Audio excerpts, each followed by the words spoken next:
Bienvenue dans l'Esprit d'Actu, je reçois aujourd'hui un grand médecin, Jean-Pierre Willem, auteur du livre Sur le jeûne.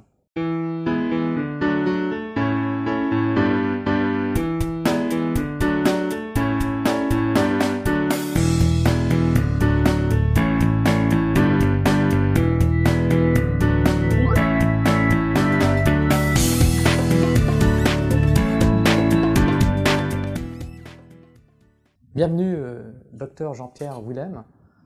Alors, vous êtes un grand médecin, vous avez un grand parcours, vous avez parcouru le monde et depuis des années. Vous êtes notamment créateur d'une ONG qui est Médecins aux pieds nus. Vous êtes également cofondateur de Médecins sans frontières. Alors, on va revenir un peu sur votre parcours. Alors, qu'est-ce qui vous a poussé à la médecine ? J'avais été marqué par la vie du docteur Schweitzer. Il est minuit, docteur Schweitzer. Et quand on est enfant d'un petit village des Ardennes, etc., que l'on voit tout un autre monde, on se dit, on est émerveillé. Et moi, j'ai conservé ce rêve. Et alors, pour aller rejoindre le docteur Schweitzer, il fallait un outil, c'est-à-dire faire médecine. J'ai fait médecine et à 24 ans, donc, j'ai été rejoindre le docteur Schweitzer. Et ma vie a changé. Alors vous avez parcouru la terre entière, vous avez notamment été en Algérie dès 59. Oui, là je me suis engagé. À l'époque, il y avait ceux qui n'allaient pas au combat, c'est les sursitaires, donc qui étaient en fac, et les autres allaient à la guerre et mouraient. Et moi, dans mon village, j'ai perdu 3 copains, et je me suis dit, c'est pas normal. Et alors, j'ai écrit au ministre de la Guerre pour pouvoir aller donc en Algérie, tous ceux qui étaient en 3e année de médecine, faire fonction d'infirmier. Et on a été comme cela, on a été dans les SAS et SAU, c'est-à-dire dans les dispensaires. On est parti à 93 et pendant 3 mois, donc on a œuvré dans le contexte de guerre. Alors vous avez été cofondateur de Médecins sans frontières, mais également d'une ONG, Médecins aux pieds nus. Oui, alors Médecins aux pieds nus, tout est résumé dedans. C'est-à-dire que dans les grands organismes en général, on amène des containers de produits chimiques, etc., ce qui pose des problèmes parce que quand il n'y en a plus, on crée des besoins. C'est ce que je me suis dit, on va faire sur place des jardins médicinaux et à partir des plantes, on va faire des préparations galéniques, des sirops, des teintures, etc. Et ça coûte rien. Et on a des produits disponibles toute l'année, des produits efficaces toute l'année, ce que faisaient les préparateurs en pharmacie il y a 30 ans. On fait les médicaments nous-mêmes, à partir des plantes. Alors vous êtes très critique sur le système français, puisque vous affirmez que notre système de santé est devenu le système de la maladie. Mais oui, on le génère. Je vais vous donner par exemple la maladie d'Alzheimer, 1 million. 1 million. Comment ça se produit? C'est la plupart des produits chimiques que l'on prend au long cours. Qui viennent, vous savez que l'organisme n'aime pas les produits chimiques, il les connaît pas, c'est pas dans sa nature. Et alors à ce moment-là, il se révolte, si vous voulez, et la première agression, c'est au niveau de la muqueuse intestinale, ça va faire des trous. Tous les éléments nutritifs, les virus passent dans ces trous, et il y a un chambardement au niveau de l'immunité. Et qui va amener donc, et les barrières sautent au fur et à mesure, et qui va amener la rupture de la barrière hémato-encéphalique. C'est Parkinson, c'est sclérose en plaques, c'est sclérose latérale et Alzheimer. Donc c'est des produits chimiques au long cours. La nature ne les reconnaît pas. Alors on va peut-être dire un mot sur le virus qui s'est développé au Moyen-Orient, notamment en Arabie Saoudite, au cours du pèlerinage à la Mecque. Oui, depuis plusieurs années, donc on a une série d'épidémies, on a eu la grippe A, etc. Et actuellement, donc, on a un nouveau coronavirus, il y a déjà un premier qui a sévi il y a 10 ans, et on en a un autre qui s'appelle coronavirus MERS. C'est un virus qui est à peu près de la même famille que le premier, qui est transporté par les dromadaires. Il y a déjà eu 400 morts, donc en Arabie Saoudite, et il essaime donc à travers le Moyen-Orient. Et là, pas longtemps, là, 1 mois, donc, j'ai participé à une conférence à Fès, justement, sur ce problème. Il y avait 45 professeurs du Moyen-Orient, etc., pour leur dire que les huiles essentielles de la famille des phénols peuvent endiguer le phénomène. Ce que j'ai réalisé avec Ebola au Zaïre et avec chikungunya à l'île de la Réunion. Mais c'est tabou, les huiles essentielles, parce que ça échappe un peu au lobby pharmaceutique, mais c'est d'une efficacité redoutable. Alors, on va parler de votre livre sur le jeûne. Alors, quelles sont les vertus du jeûne? Mais les vertus du jeûne, elles sont exceptionnelles.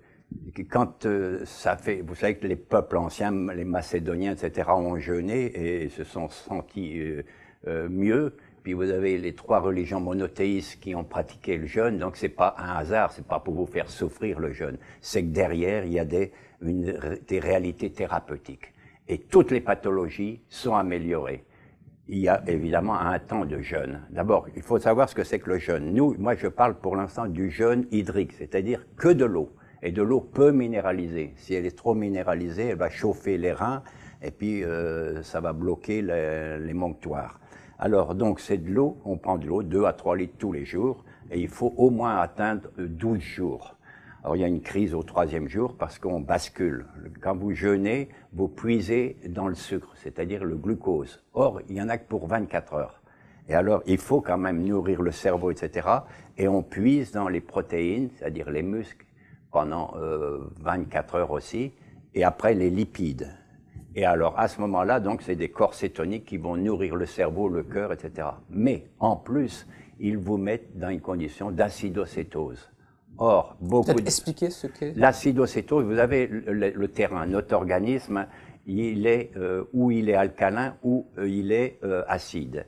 Et quand il est alcalin, c'est les terrains à cancer, à infarctus, etc. Quand il est acide, c'est des terrains à mycose. C'est le bioélectromètre de Vincent qui est une démonstration scientifique. Alors, dès lors que vous mettez votre corps en acidocétose, il y a beaucoup de pathologies qui disparaissent. En plus, le fait, quand vous buvez que de l'eau, ça va vous désintoxiquer, ça va éliminer toutes les toxines, ça va lever les émonctoires, c'est-à-dire le rein, l'intestin, etc. Et beaucoup de pathologies, après au moins 12 jours quand même, ça peut aller jusqu'à 30 jours, peuvent disparaître. À peu près toutes, sauf évidemment la dépression, parce que il peut y avoir une relation avec la nourriture, mais tous, on l'a observé en Russie, en Sibérie, on l'applique depuis 60 ans. Et les travaux sont là, maintenant on en dispose. Hein. Vous avez des cliniques de Buchinger en Allemagne, tout le monde y court. Alors ça dépend ce que vous voulez soigner, même le cancer. Le cancer, on va y revenir tout à l'heure. D'accord. Mais est-ce qu'il y a des périodes de l'année où il faut jeûner?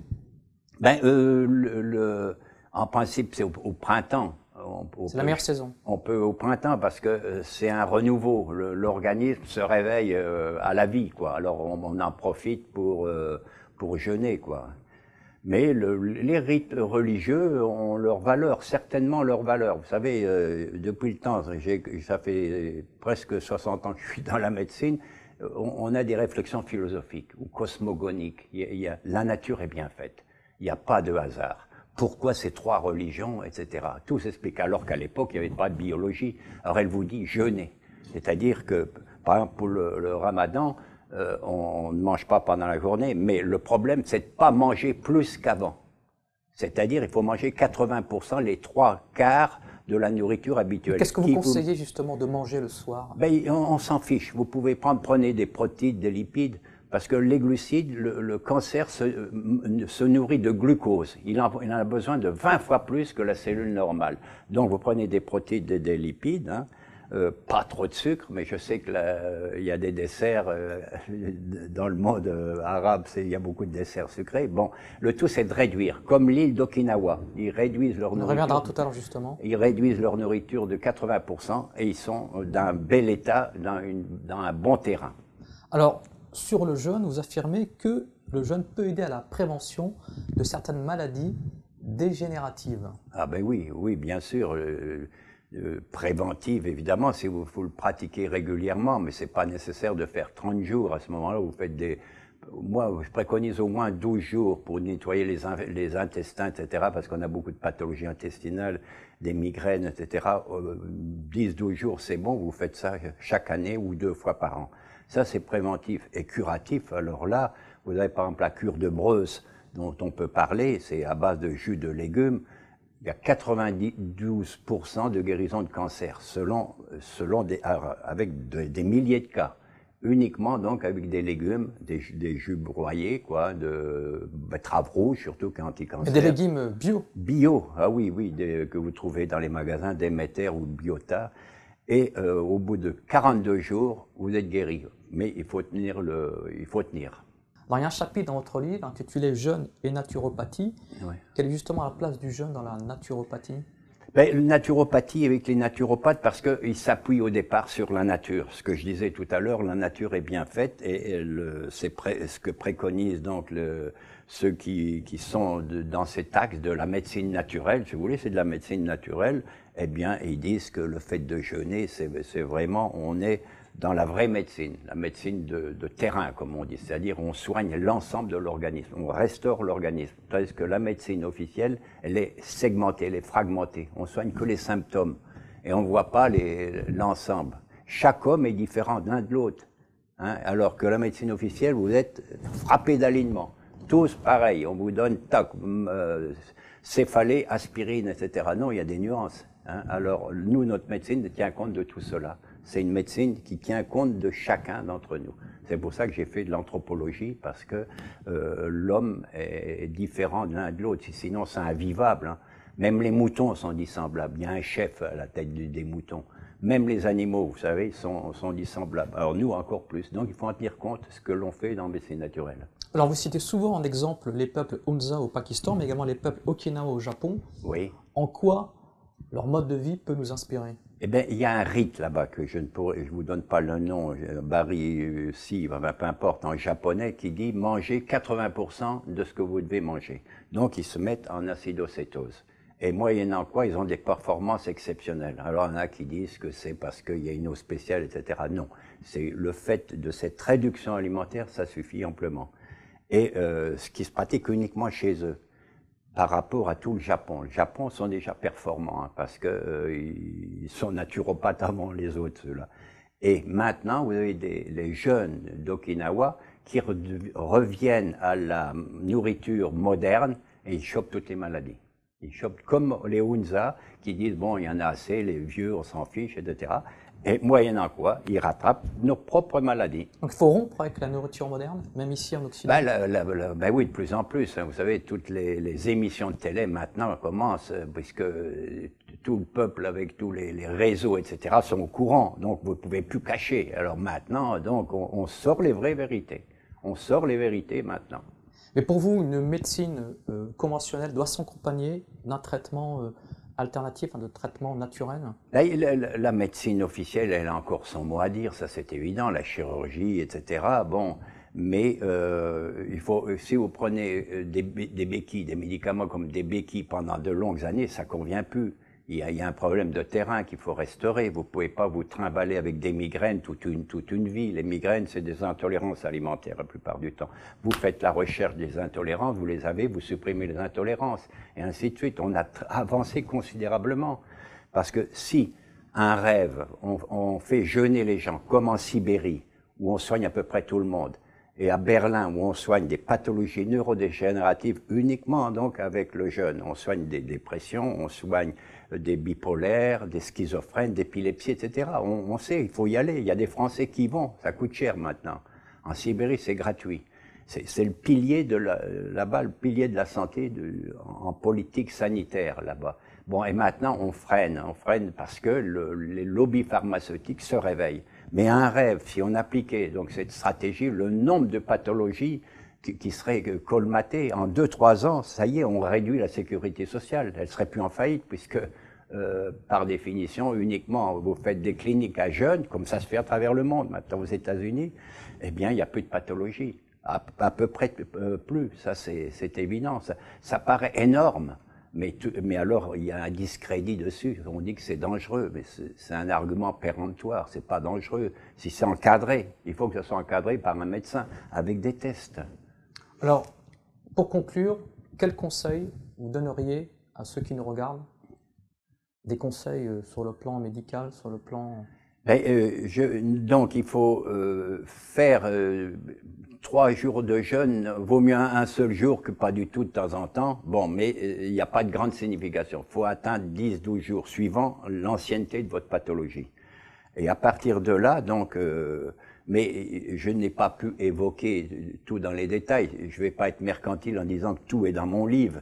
Mais tout est dans votre livre, notamment. Tout est dans mon livre, ça c'est évident. Vous aurez le complet, puis vous avez la cure de Breus pour ceux qui ont peur d'avoir un cancer ou qu'il y a des familles à cancer.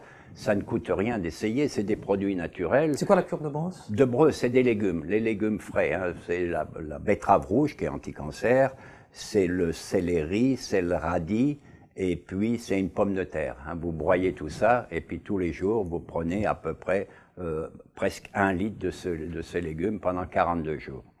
Voilà, avec des tisanes de géranium, rénal pour uriner, etc. Et 92% pour mettre cela, vous voyez, les mettre vous voyez, la cure de Breuse, la mettre comme ça, si jamais c'était faux, vous tombez sous le coup de la loi. Hein. La cure une alternative au traitement conventionnel, un taux de réussite de plus de 90%. Bon, mais c'est énorme cela. Ça frappe l'imagination, mais ça, comment je vais dire, ça perturbe certains lobbies, quoi.